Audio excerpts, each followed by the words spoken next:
Sabina, you're going to introduce our next two speakers. Yes.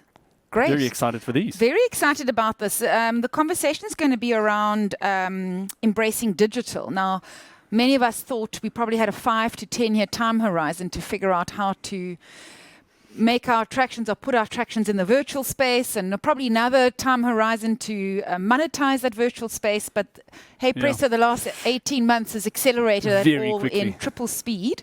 So it's going to be very interesting to hear from Tiffany Andrews from the Zeitz and Chao, Tayiana, Maina from Kenya as to what they've learned from this. We'll start off with a video from Robben Island, though, because they are, of course, our session partners. So let's start off with that, and then I'll introduce both Tiffany and Chao to you.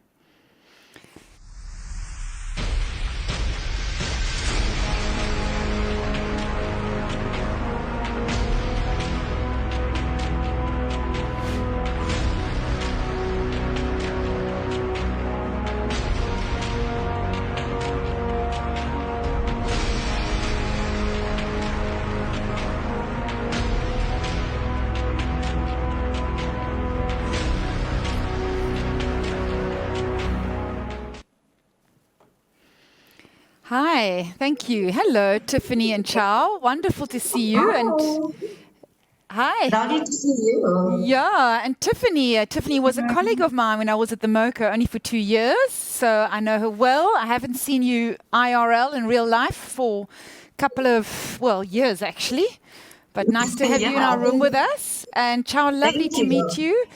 Lovely to meet you. Thank you. Thank you so much for joining us. Over to you. We're looking forward to what you have to say. Thank you very much. It's a pleasure to speak at this year's conference. I am joining you from Nairobi, Kenya, and my name, as you've heard, is Chao Tayiana Maina. I'm a digital heritage specialist. My work lies at the intersection primarily of culture and technology, exploring aspects such as digitization, digital access, and digital dissemination. Today, I'll be speaking very, very briefly about African heritage futures, particularly looking at sustainable pathways through digital technology for audiences. Now, the image that I chose to start this presentation with is the bust of Nefertiti, which is a 3,000-year-old artifact that is currently held in the Berlin Museum.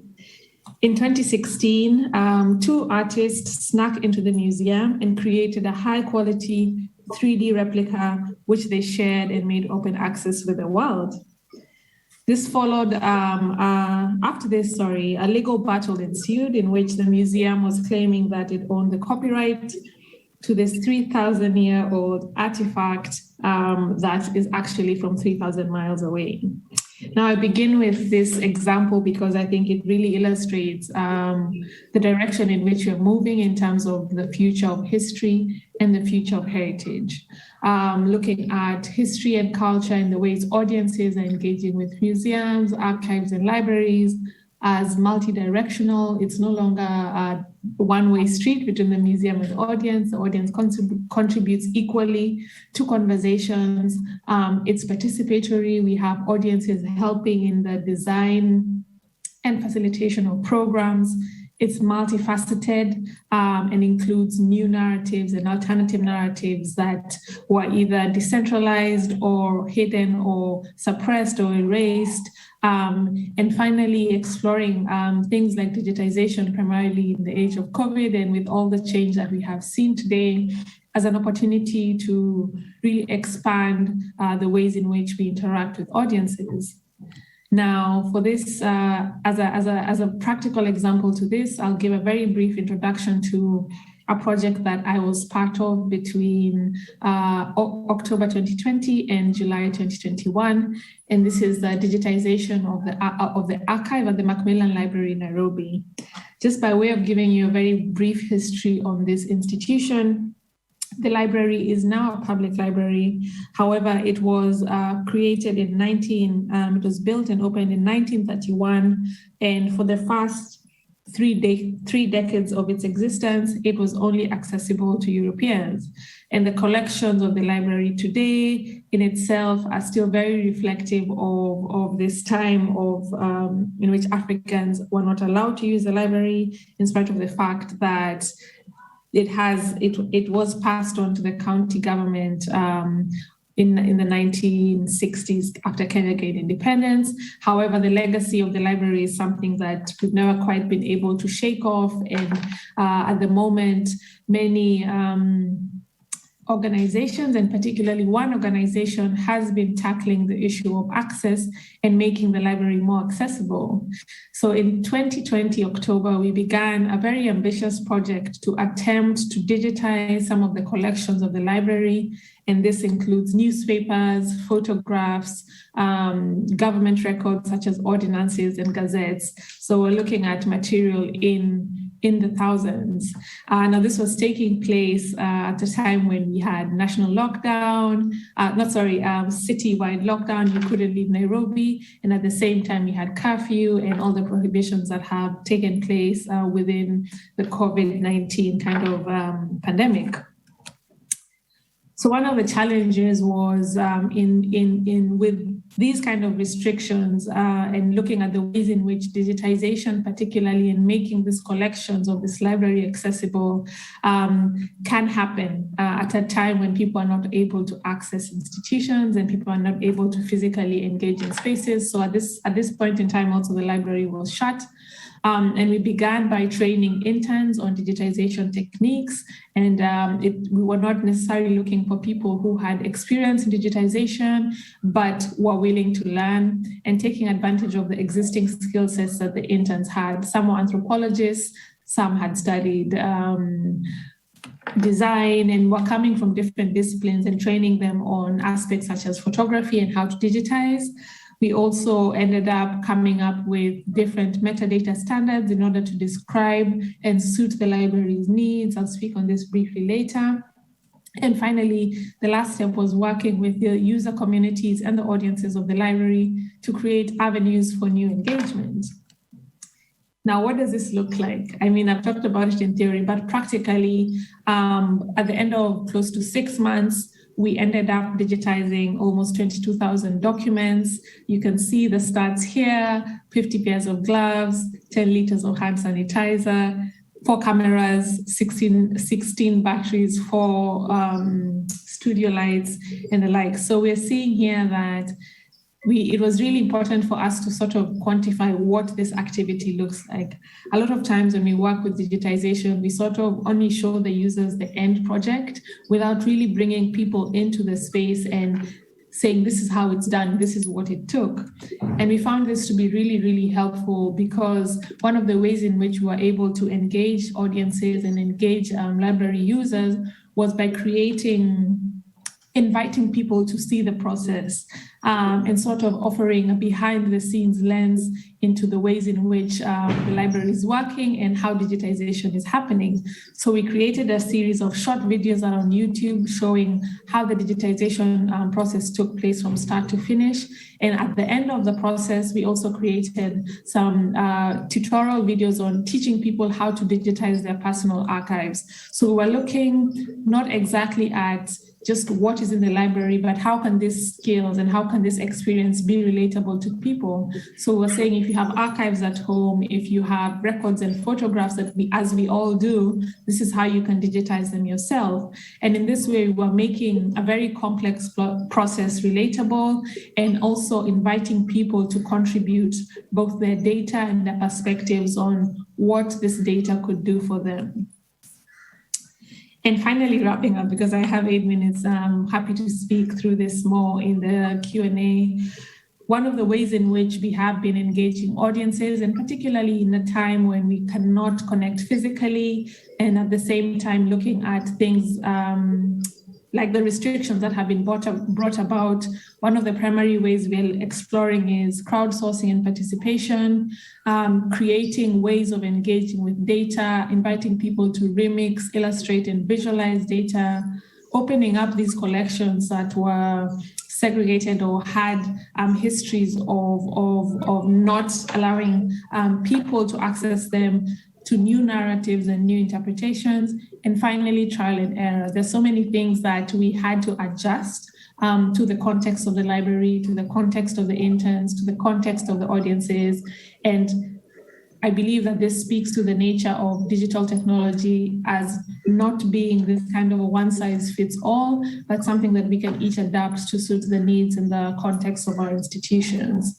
Thank you very much for your time. I look forward to speaking more during the Q&A and to the next presentation from Tiffany. Thank you. Thank you, Chao. So hi again, I'm Tiffany Andrews and I'm the events manager at Zeitz Museum of Contemporary Art Africa, also known as Zeitz MOCA. For those of you who are not familiar or have not had the opportunity to visit, the museum is located at the Bene waterfront in Cape Town.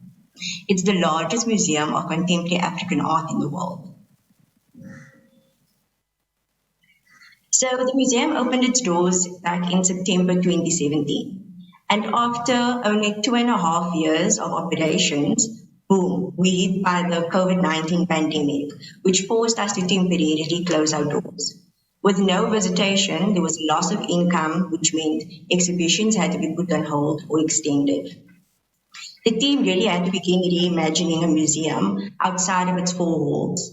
This was particularly challenging as our offering is deeply rooted in the physical space and requires a certain level of personal interaction, or at least that's what we thought. At the same time, there was this huge shift to people moving online onto digital platforms, and we really had this fear of getting left behind, combined with the fear of being inexperienced and putting out content that would not be on the same standard that we would normally create. And as you know, when you're outsourcing services like this, it can become quite costly. So we became creative and decided that the best approach for us was to use platforms that was easily available and for the most part free. This included platforms such as YouTube, Instagram, Facebook, Microsoft Teams, and Zoom. So after looking at everything that we experienced, all the good, the bad, the ugly, I wanted to share with you some lessons that helped us to develop our online offering. We came to 5 key takeaways. 1, that third-party vendors don't always work out. We hosted our first online event, which was called Hosa at Home. This was an entertainment type event, which included segments like music, art conversations, and then also art making workshops in different Zoom rooms. The supplier was responsible for assisting us with overseeing the rooms, from technical aspects like making sure functions like shared screen was enabled, muting people as they arrive. And on the evening, it was chaotic. People weren't muted as they came in, so we could hear conversations in the background. We had produced a beautiful music piece, which was shared via the share screen function, but that obviously gave problems in its own with buffering, and we weren't advised that the best solution for that would be to stream. So after receiving different feedback from audience with disappointment and even the artists featured, we really had to take a step back and think about how we were doing things. This also led to a lot of lessons, and as we were learning, we realized that, okay, this is something that we can do internally. So during that process, as well as we were learning and going through the different challenges, we decided to host our first online summit, which was called Radical Solidarity. This was 5 full days of conversations hosted on Zoom and included speakers from all over Africa. The event was a huge success. Our team really got the confidence and the boost that they needed to feel secure in delivering online events, which lead us then to the second takeaway: investing in AV equipment to support online and hybrid events. So as lockdown restrictions lifted, we found that audiences were more interested to re-engage in the physical space. But there were still travel bans, so we had limitations on certain artists being able to join us or special guest speakers, which led to another challenge in itself. We didn't have the software or equipment to run hybrid events at the time. So we looked at what we had. So imagine this, a laptop on a podium using the built-in camera, the built-in audio to try and capture the essence of the room while projecting the speaker via Zoom onto a screen. So as you can imagine, the quality wasn't great. There was a big disconnect between what was happening on site and online. And let's say a lot of lessons were learned. After that session, we discussed and engaged with some of our AV service providers to just find out what equipment was available that could and fit our budget. So since we have decided that we weren't going to work with third-party suppliers, we used that cost to really invest long-term. We purchased camera equipment and audio desk, all in a mobile form. So this now allowed us to not only host talks in one space, but we could actually move through the museum, and that way also now add on another element of hosting online tours. When we purchased the equipment as well, we found that we had to do lots of team training. And speaking to my third takeaway is that we also realized during this phase that it really takes a village to host an online event successfully. Some of you might think that we are a huge institution, so many staff, but the reality is that we're only 2 people in our events department. So as we were trialing and going through training and we now got the equipment, we realized that you need so many people to really get the ship going. From the person running the camera, to the person working the audio desk, to the person managing the online engagement, sharing slides, managing speakers. It just really required all hands on deck. And as we reached out to different departments, we saw that there was also another level of investment, which was investing in our staff. So now we had people from HR, operations, education, and our curators all diving in and learning a new skill. So as we're using more staffing, that means we also had to consider the amount of programs that we were putting out. Which means sometimes for us, the best approach is that less is more. So when we decided to scale back, we looked at, instead of hosting 2 to 3 events a week, we scaled back and we hosted 1 live event a month, looking at other ways of recording content and really spending the time to edit and create something of high quality, and then streaming that either as if it's live or just uploading it to our YouTube channel. So this further drove viewership and online engagement while giving us really the time to execute some of these projects. So with by doing less, we actually accomplished more. So we managed to then also look at other offerings, extending this to pre-recorded tours, pre-recorded talks that could be packaged for different audiences. One of this being our Open Studio workshop that is hosted by Art Education. Normally an activity that would be taking place at the museum that would see about 200 school kids participate. We now had to think of how do we translate this online? So by recording a workshop, still having the art educator take you through the different materials that's needed, how to work with it, how it relates to the exhibitions in the space, and then allowing people to log in online, view it in their own time. Also another fun way for families and kids to engage together in that process. The last and final key takeaway for us is that it's not the magic bullet that everyone claims it to be. There really isn't that one size fits all. I know when we started out, we looked at similar institutions in the US and in Europe to consider how can we host larger scale online events and further drive fundraising, because at that time, funds were important. We quickly learned that it was not a feasible option, considering that we had a much smaller team, We didn't own any of our own streaming or software equipment at the time, and that budgets didn't allow us to outsource the service on the scale that we would have needed to do. So we haven't really gotten to the point where we could really think about how we can monetize, but we have tried different scenarios. So where a ticketing system could probably work for some online events or online programs, our audience much prefers the giving after or the support us button. So by providing the content, allowing people to engage, they can also spend a bit more than they would have if it was a ticketed system. So that is sort of the different approaches that could be taken.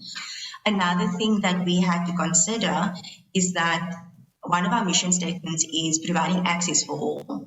And when you're looking to other European or North American institutions, we work with people that come from areas that where they don't have access to laptops or cell phones, or the cost of data is just too expensive. So the online platform doesn't work to reach that audience. Where we would be seeing that type of audience come through the museum on a regular basis through our art education, we really have to consider other ways of engaging with them, and where online isn't the right approach. So in a nutshell, this is everything that, all the challenges that we faced. I'll chat a bit about it more later. There's definitely been a lot of trials, a lot of fails, also some wins, but we're now in a place where we're more comfortable working on the online platform in the digital realm of things, and we continue to think of better ways to improve on the service. Also, the next phase is to think of how we can really drive income through online. But I think for us, the best achievement is just our team was inexperienced in this field. We were heavily under-resourced, unsure of what we were doing. We are now in a place where we're confident with the standard offerings that we offer on a monthly basis that has a good following. So I look forward to your questions, and feel free to ask me more, and I'm willing to share as I can. Hi, thank you so much. Yes, gosh, what a hectic time for both of you in the last 18 months. And Tiffany, I can't imagine a more difficult job than being an events manager for an attraction, a physical museum. And I swore I wasn't going to use the word pivot. And having to change dramatically and become a specialist in all things virtual. So thank you for sharing. Most interesting. And Chao, also what was interesting for me is how you've had to work with your site and really engage your stakeholders. And so I think with virtual offerings, on the one hand, it's monetization of virtual. On the other hand, it's sharing your offering virtually. On the other hand, it's building a stakeholder community, which I think is a number of functions. It's not an all-in-one basket. Personally, my pet hate is when I see somebody say this is a virtual experience and you go in and it's a 360-degree view of their site. I'm like, I'm sorry, that's a 360 photograph. It's not a virtual experience. Yeah, 100%. And considering that your biggest competitor is the e-sport and gaming activities at home, our jobs have become incredibly difficult when we've moved to virtual. So it's really not easy. The couch is our new competitor. And as I say, the gaming console is what we're fighting against to get people into our attraction. So there's a lot of work to be done, and well done for trying and for doing so well in this learning process. It's really amazing. Johnny, have you got... I do. I think it's the question that I often ask. It's a tricky one to answer, Tiffany. But I wonder, do you think these sort of online events are going to be something of the past? I mean, I used to believe the end of COVID was a date, but I can see it's a moving target. Do you think it's going to carry on? Are you building it further? Where are you now, and what do you think the future has? I think that as hybrid events have shown that the two can coexist. I don't think that it will easily go away. I think that it allows us to engage with the international audience. So it kind of takes you beyond your location. And I don't think that I would ever see a world which would just be the physical event itself. Yeah. I think in some cases we're easier depending on the type of event. Yes, just having it on site makes sense. But as far as possible, to still try and engage with that network of people that can't be there physically is definitely a good approach and something to keep going forward. And Chao, I mean, have you found the same thing? How has this changed your interaction with your audience? I think it has positioned, we've had to shift our idea of what the audience brings to the table. Because as I said before, I think the ways in which we are used to communicating with audience, but also as audiences, the ways in which we communicate with museums is very one directional. It's just one direction. So it's from the museum to the audience. And I think the virtual kind of space has opened up possibilities for this kind of like cross-directional communication. It's audience to audience, audience to institution, institution to audience. And so I think there's a key point in looking at what this dialogue creates and how institutions can harness this kind of opportunity to dialogue with audiences as stakeholders, as people who are consuming content for the benefit of the institution. That's very interesting, yeah. Much broader stakeholder. Yeah, absolutely. And Tiffany, I'm going back to you. Sorry, you thought you were off the hook. You guys have done a lot. You explained the good, the bad, and the ugly now of what you've done over the past to get ready. Is there if you reflect back now and you think, okay, Johnny is starting tomorrow with the same journey, what sort of secret recipe would you give me? Is there a top tip if we wanted to get our attraction or experience online? I think the first step would be to pause, breathe, consider your options before diving in. I think, especially when I think about in the beginning when everyone was shifting online, it was like, you have to do it now. Even though you have no clue what it is that you're doing, if you don't do it now, you're going to get lost in everything that's happening. But I think that by really taking the time to understand who you're speaking to, what type of content you want to put out, and then sort of taking it from there will really help you mitigate the many challenges that we first had to go through. We had to first knock on the head and then learn and then go back, knock the head again and learn. But sometimes developing that game plan of which area you want to focus on would be probably the key thing to set yourself up for success. Yeah, thanks for that. I mean, I think take a pause, breathe, and know why you're doing it is a good metaphor for life. so yes, especially during these times. Yeah. And I think the other interesting thing for me is that we're now 18 months down the line, and if somebody's starting out now, you've almost got a slightly bigger hurdle because everyone's got an 18-month learning curve that they've done. And I think expectations are higher for how things are done virtually. Absolutely. So, I mean, Chao, has this changed the way your organization views the virtual platform and digital compared to how you viewed it 18 months ago? Absolutely. It's been interesting to see the ways in which digital, I think, is not just about audiences, but also how it influences inter-institutional processes, or intra rather, like how this affects the processes within the institution, even and things like working from home. I think the impact that it's had has been multifaceted, both in helping us reach new audiences, but also helping us capitalize on the skills that we have. So upskilling interns and bringing in skills that we didn't think were relevant, but now have become mainstay within the institution itself.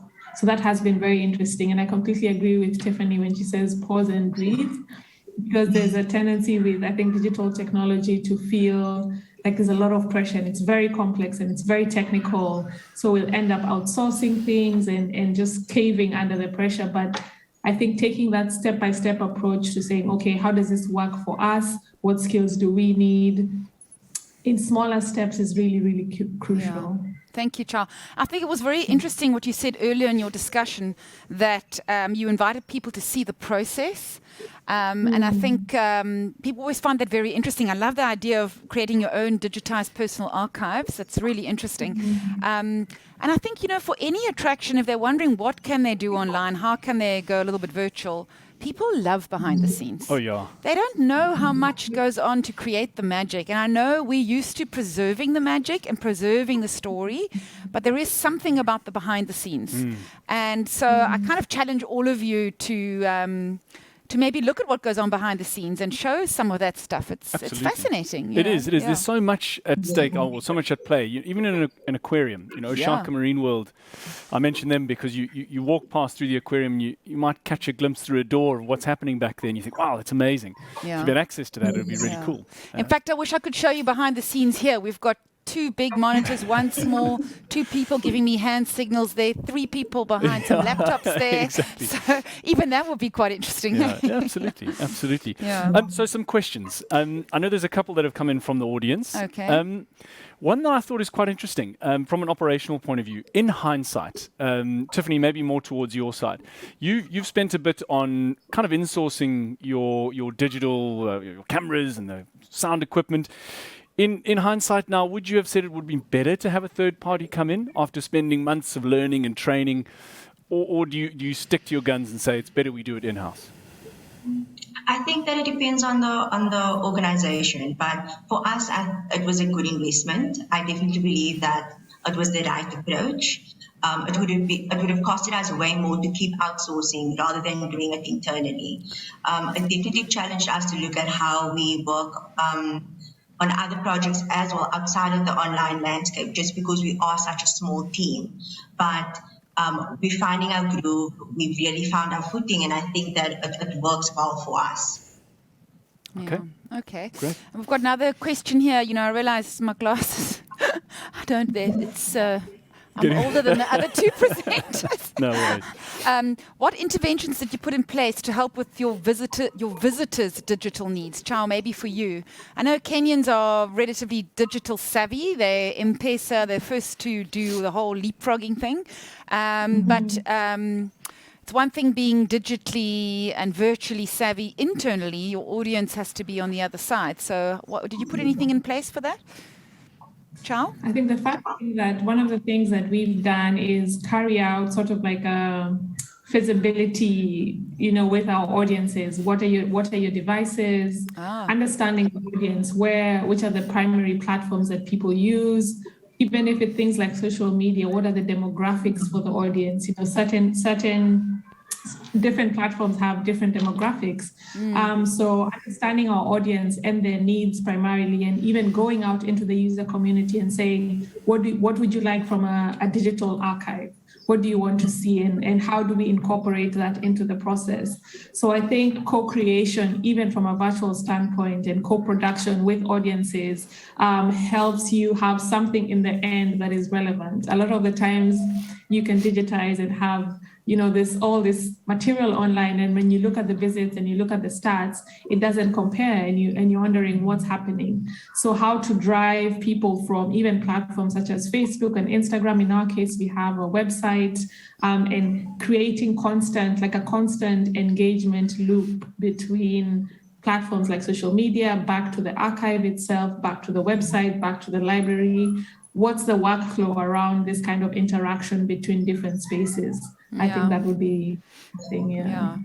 Amazing. I think your comment around relevance is so important. I mean, ultimately, it comes down to storytelling and relevance, and love that co-creation, collaboration. Gosh, these are all things that we need to be doing anyway, actually. So it's just really figuring them out in a new virtual space. Yeah. Do we have any other questions? I was wondering, there's one, and maybe I'll take a hybrid of it. Tiffany, sorry, I'm after you today. You're getting all my questions.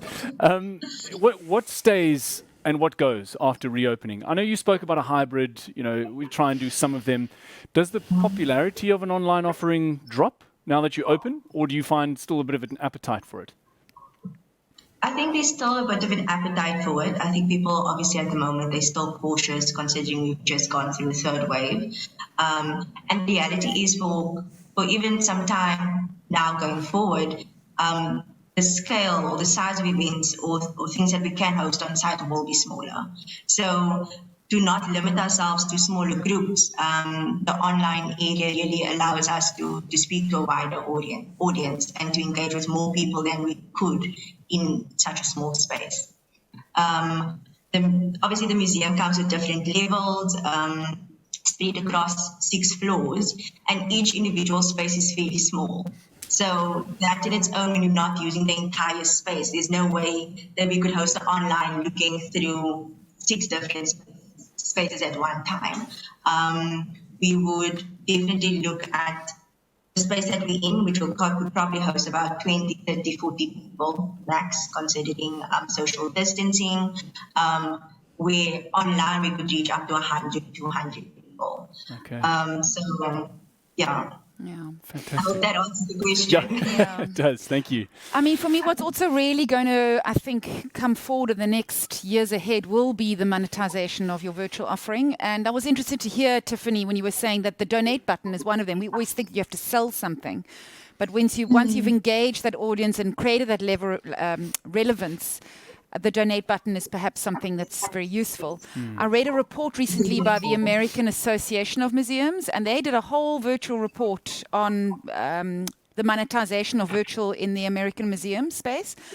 Worth looking up, guys. It is available online and for free. Not on our site yet, or maybe we can find it for you. But what was interesting there is that there was such a wide range of how museums... Actually, it wasn't the AAM because it was around a whole lot of attractions now that I think about it. But there was such a wide range of how people have been able to monetize their sites. On the one hand, actual selling of tickets for online events was relatively small, like 5 or 10%. Interestingly enough, and zoos will be interested in this, the biggest money spinner was having these celebrity shout-outs where you can pay a zookeeper or somebody, maybe an artist, to say happy birthday in front of your favorite painting, and it becomes a YouTube clip. They were charging on average of $50 to $100. $100 is what, 2,000 Rand? And some of the sites with sort of celebrity animals or celebrity gamekeepers or celebrity artists were finding that that was their biggest monetization offering, which I found very interesting. But this is a space that's in complete flux and change, and I think at next year's conference we will have even more. So thank you for being the brave people to not only go virtual, but also to share your learnings, because it's the case studies that are so valuable for all of us. So thank you so much. Yeah, absolutely. Yeah. Thanks so much for your time, ladies. Right. Time for a poll, I think. I think so. Right. And our poll is, and we'd really like your opinion here, embracing online as an extension of my attraction. The options are, sure, I've just had another thing to add onto my to-do list. Option 2 is so over virtual. I don't think I need to plan for this. And option 3 is sounds great, but I don't think this will work for my attraction. Let us know. Yeah, interesting. Don't forget to get to the polling. I think you've got to, if you're on desktop, you've got to push a little arrow to get to the poll. Yeah, and I'm going to vote as well here. Will you? Oh, there you go. You can read out the votes because my glasses don't let me see those numbers. No problem. I was wondering, I actually should have asked the ladies, do you know if these virtual offerings, are they paid? Do you have to pay to watch sort of an exhibition? It depends. So some museums do have paid for hosted tours, guided tours by artists. Others are free. I think it actually depends on what your ultimate goal is. In some cases, it is a fundraising, trying to get some ticketing income. In other cases, it is a stakeholder engagement, building your broader community. So I think, as with everything you do, you need to start off with your vision and your idea of why you're doing this. Yeah. And then work from there. It's, as Tiffany said, it's not one size fits all. That's take a for break, sure. breathe, and take think a break, it through. breathe. Yeah. Okay, fantastic. The results of the poll, I'm just going to pull up shortly. I think it's still coming through. Okay, so 20% of you, sounds great, but I don't think this will work for my attraction. Another 20%, so over virtual, I don't think I need to plan for this. Fair enough. And then the majority is sure. Just had to add another thing onto my to-do list. I think as attractions managers, there's no such thing as an end to a to-do list. That's right.